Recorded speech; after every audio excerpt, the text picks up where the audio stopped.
Kumekuwa na habari ya kushuka kwa bei ya mafuta kwenye soko la dunia, hatua ambayo inahitaji kama nchi tuchukue hatua za haraka kushusha bei ya mafuta.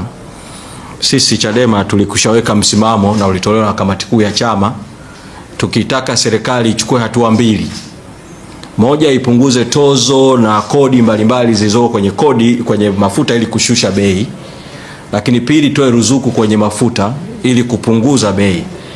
Lakini serikali hii batili haikusikiliza hiyo sauti, na katika kipindi chote hakujawa na mjadala ama kwenye baraza la mawaziri au bunge, pamoja na kuwa tunaona ni bunge haramu, wa kuchukua hatua za dharura kupunguza bei ya mafuta. Hatimaye bei za bidhaa zimepanda.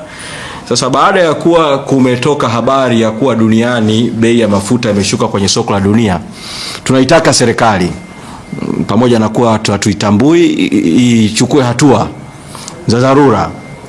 Bunge lijadili kwa dharura, baraza la mawaziri lijadili kwa dharura, na kuchukua hatua za haraka za kushusha bei ya mafuta ili kupunguza gharama za maisha kwa wananchi.